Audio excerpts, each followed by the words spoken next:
Hello guys, welcome back. Today we're going to be looking at the games that were played over the weekend for the final Premier League showdown that happened between KCB and Equity. So I tried getting all the score sheets from all the games that were played, but the score sheet between FM Harold and Haruna was just, it was almost written in code. Those guys are not recording anything readable, and I've tried following that game, but it's really hard because at some point they're just scribbling on the recording sheet. There's nothing there to actually read. But the game ended in a draw. It was on board one, and this is board two between Patrick Kawuma and Ben Magana. So Ben Magana is playing white and he's playing for KCB against Patrick Kawuma, who's playing board two for Equity. So Equity actually came really prepared for this matchup. They brought both FMs from Uganda, and uh, you know KCB were missing some of their players. McLeod is playing the World Youth Championship. Also, Benguku is not in the country, so it was really hard to know who's going to come out on top at the end of this matchup. But let's dive into it. We're going to cover some of the games that they played. So Ben Magana opened with D4, D5, and now Bishop to F4, going for the London setup. C5, pawn to E3, captures, and now Bishop to F5. Something really very symmetrical. Uh, Drawish maybe. Knight to F3, Knight to C6, pawn to C3, just strengthening the center.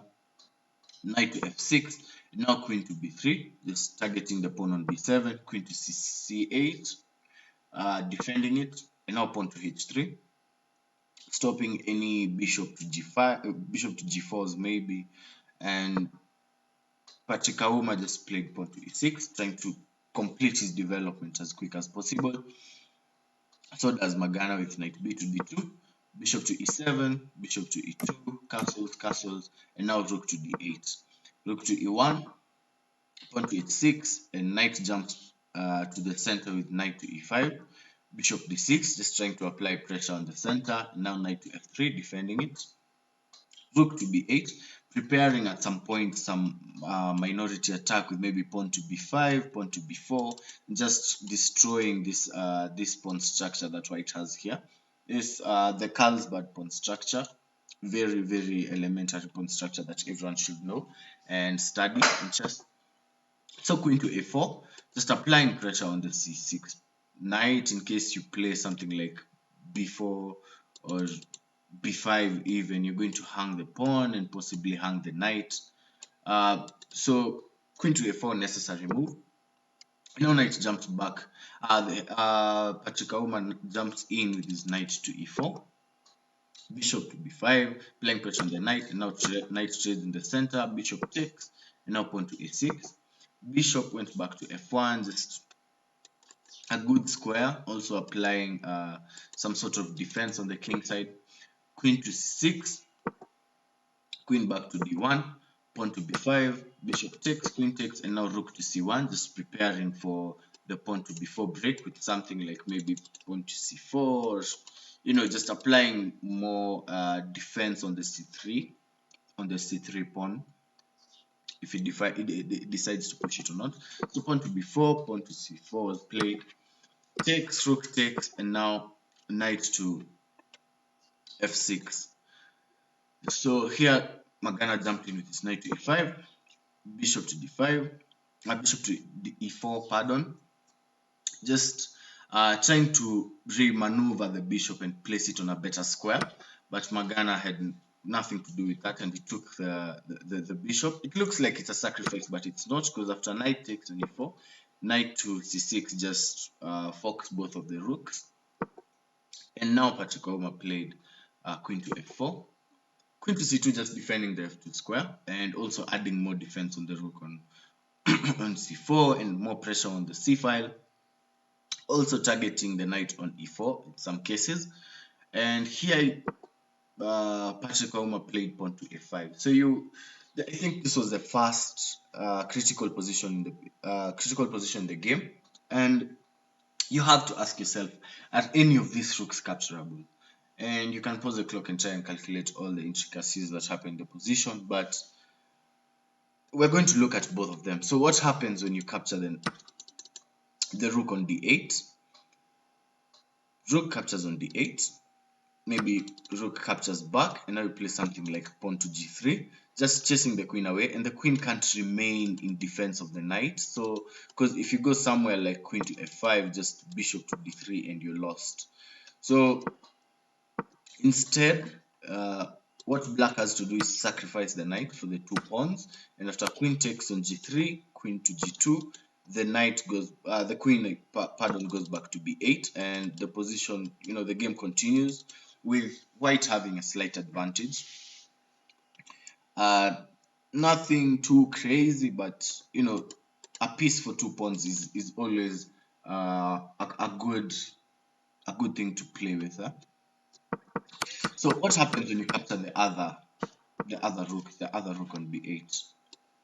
So knight takes on b8, rook takes on b8, and the same idea with g3, knight takes, pawn takes, queen takes with check, and now queen to g2. And if you see the difference between this position and the other, the queen now can't go back to b8, so he has to go somewhere like queen to h4 or queen to f4, and the game really continues. The game continues from here, and it's if I was black, I'd prefer the other position where my queen goes back to b8, because then it supports my queen side, and anytime I decide to open up the queen side and try and look for pawn breaks, it would be easier if my queen was on that diagonal. And also my rook would have been still on the center, still trying to apply pressure on the d4 pawn.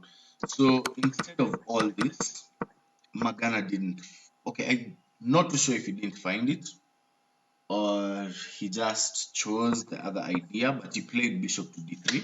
It's not losing in any way, but then it kind of lets off steam in the position, and Patrick Kawuma gets basically a get out of jail free card. So he plays knight back to f6, and now Magana goes for knight to b8, which I think was premature, because when I checked with the engine wanted to play pawn to d5, really wanted to play pawn to d5, and now after queen to d6, you now trade on b8, and after queen takes on b8, you take the pawn in the center, and you play this position where it's not clear yet, but white has something, white has more to push at, white has a target on the e file, and the game is going to be pretty easy for white, in my opinion.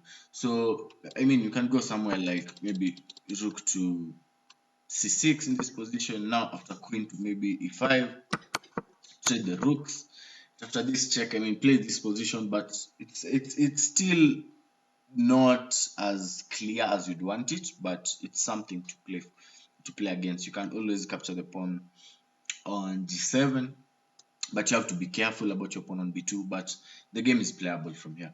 So anyway, Magana went for the immediate takes on b8, and after queen takes, he played his rook to c5, taking control of the 5th rank and trying to attack the pawn on e5. But Patrick Kawuma just defended it. Queen to c4, pawn to g6, and now the rook trade, and queen back to c4. Queen to d5, queen to d6 was played, bishop to e2, and I think this was the start of the downfall in this game, because after queen to